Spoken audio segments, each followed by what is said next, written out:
ባለፉት 10 ዓመታት በግጭት ድህነትና በአየር ንብረት ለውጥ ተጽዕኖች እንዲሁም በስነ ህዝብ አወቃቀርና በኢኮኖሚ ፍትሃዊነት ችግሮች ሲፈተን የቆየው የምስራቅ አፍሪካ ቀጠና የስደተኞች መነሻ መሸጋገሪያና መዳረሻ ሆኖ ቆይቷል። ይህም በከተሞች ስርዓት ላይ ተጽዕኖ እያሳደረ ይገኛል። እነዚህን የቀጠሉ ተግዳሮቶች ለመፍታት አባል ሀገራቱ በተናጥል የተለያዩ ጥረቶችን ቢያደርጉም እምብዛም ውጤታማ አልሆነም። ለዚህም ማሳያው ብዙ ነው።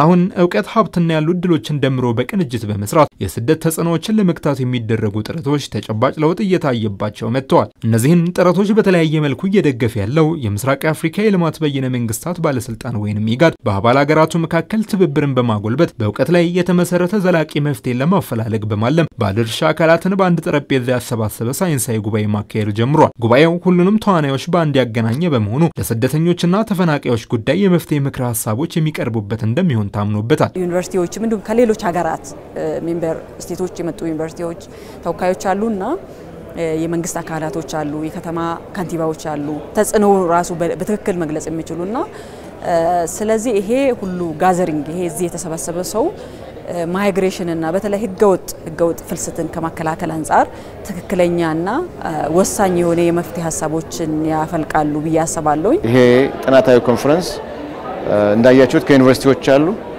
ከከተማ ኃላፊዎች ሜየሮች አሉ፣ ከፋይናንሲንግ ፓርትነሮች አሉ እና ጥናት የሚያቀርቡ ስኮላርስ አሉ። እነኚህን አንድ ላይ ማገናኘት ፋይዳውን እንግዲህ መገመት ይቻላል እና ኢንፎርምድ የሆነ ዲሲዥን ሜኪንግ ኢንፎርምድ የሆነ ፖሊሲ ፎርሙሌሽን ኢምፕሊሜንቴሽን እንዲኖር ያግዛል። ስደተኞችን ተቀብሎ ማስተናገድ በርካታ አዎንታዊ እድሎች ያሉት ቢሆንም አሁን በተለያዩ ምክንያቶች አሉታዊ ጫናዎቹ በከተሞች እድገትና ማህበራዊ መስተጋብር ላይ እየተስተዋለ ይገኛል። ለዚህም ተቀባይ ሀገራት ስደተኞችና ተፈናቃዮች ገጠመን የሚሏቸውን ችግሮች ሳይንሳዊ በሆነ መንገድ መፍትሄ በመስጠት ዘላቂ ልማትን ማረጋገጥ ይገባል። ይሄ መረጃ መሰረት ያደረገ ጥናት ይረዳቸዋል የተሻለ ከተማ አስተዳደር እና ይሄንን እነሱን ለማገዝ የሚደረግ ነው።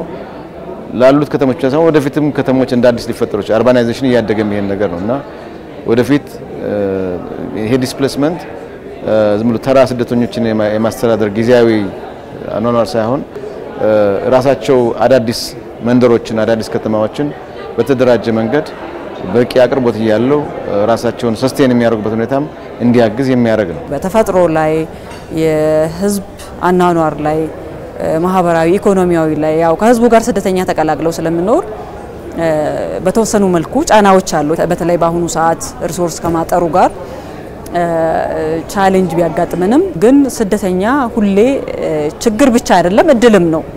ሰዎች ናቸው ይሰራሉ።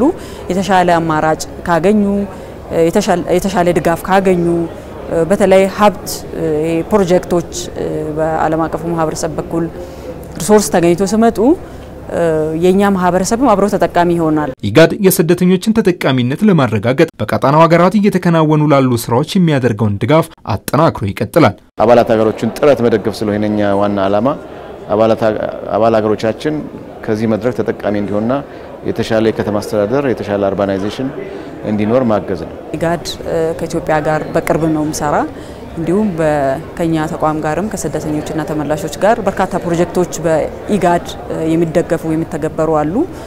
አብረን እየሰራን ያለነው በአጠቃላይ ኢትዮጵያ በፍልሰትና ፍልሰት ተያይዘው የመጡ ጉዳዮች ላይ በንቃት እየተሳተፈች የዓለም አቀፉን ማህበረሰብ እያገዘች በተለይ የአፍሪካን ቀንድም ለማረጋጋትም ትልቅ ህልምና ተልዕኮ ይዛ እየሰራች ነው ያለችው።